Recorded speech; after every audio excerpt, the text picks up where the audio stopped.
Hello everyone, my name is Sharafat Abdusalam. I'm a psychiatric technician, and this my submission is on homeless encampment and the impact on the community.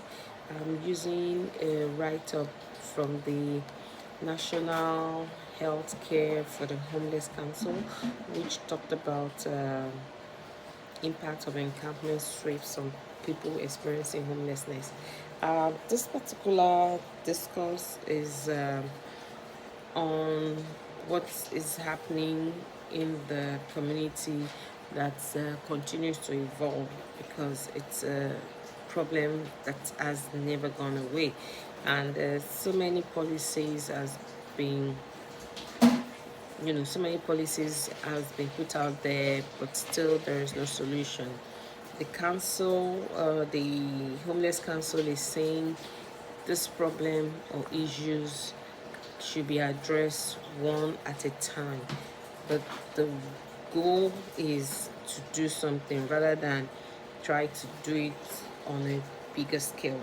So the writer started by talking about factors that drive this encampment, and highlighting that lack of affordable housing is a big problem. That is the first thing that is causing encampment. People don't have access to shelters, so there is no makeshift arrangement to deal with homelessness at the beginning of it. So it snowballs and becomes a bigger problem when there is no solution. It says that shelters, some are well run, and others are also unsafe. So these homeless people don't even feel safe going into shelters, even if it's provided, because so many things happen. They are threatened, there is violence, there is some don't even have rules, some don't have medical, so people are not confident in the system to start going into shelters. And then the impact so bound. We talked about the damage to health, well-being, and connections to care. Whatever item needed for survival is destroyed. There's trauma and worsened mental health conditions that happens. The writer also says that destroy life-saving medications and medical equipment. Most of these shelters or homeless camps become uh, become a hub for violence, for destruction, for health crisis. So there is a lack of connection to care. These people don't have access to care. They don't have they have actually lost trust in service providers. Kevin Undermont, who is the CEO of Healthcare for the Homeless in Baltimore, said it often takes years to establish trust and only seconds to lose it. That's as much as the relationship between service providers and these homeless people has been severed. And then there's a compromise to personal safety and civic trust, because lots of increase in arrest and assault of residents. That's the residents in those encampment.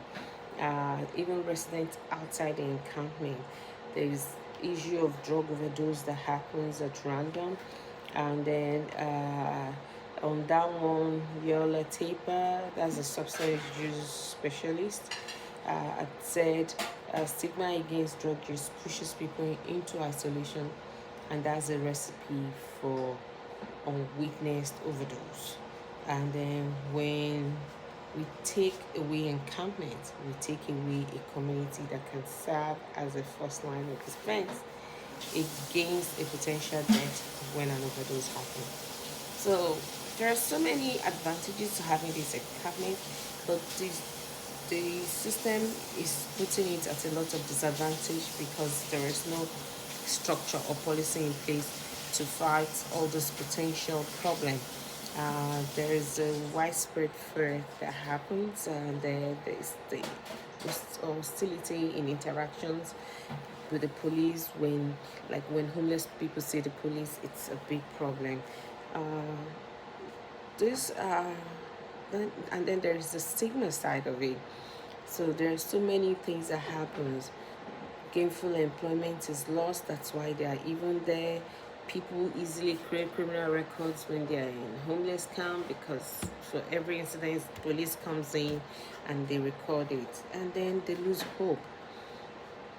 And then it costs the community, the government, millions of dollars to take care of homeless people. The Paul Tunison, that's the housing and community program specialist at Shasta County.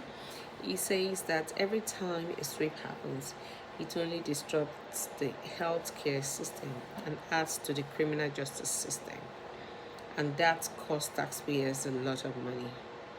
But housing folks save millions of dollars every day. So the, the article is letting us see that there is a lot of benefit in preventing an outbreak of homelessness in the community. That it's going to save money, it's going to save a lot of money for the community. So the article also recommended solution, and the solution was coined as HELPS. That's HELPS. That's H, house people. It says housing is a solution. Build shelters, build homes to house these people. Do not enforce encampment residents into shelters, and then make sure there is that transition program in place to house them. And their trust. There is a lot of issues going on when you want to do encampment or sweep. Discuss with them. They are also people, and their trust. Show them what you want to do. Show them the benefits of what you want to do. Show them why you're doing it. It says you should limit police in homeless encampment issues and sweeps. Police presence alone is something that is a big problem for encampment. Homelessness should not be criminalized. These people are homeless for certain reasons. Yes, there will be some bad eggs there, but policing is not the main solution. It also says we should do everything to prevent this sweep, rather than putting the sweep where we lose trust. We're going to have issues. There could be unrest. There could be chaos that happens from it. It's better to limit it. And it also says support service intervention. So what are we doing? Putting straight medicine approach, maintain healthy environment, keep copies of their vital information. There has to be some service intervention. These are people. We need to, once you treat them like people, we expect that they will reciprocate and behave like people. In conclusion, this writer made it aware that sweeping encampment ground is not the best solution, that it is best to put a human approach into things. It's a productive discourse because that is a summary of all the issues that are supposed to be addressed. I hope I've been able to prove that this particular write-up is a productive discourse, and hopefully have you as individuals also look at homeless people with a different mindset. Thank you.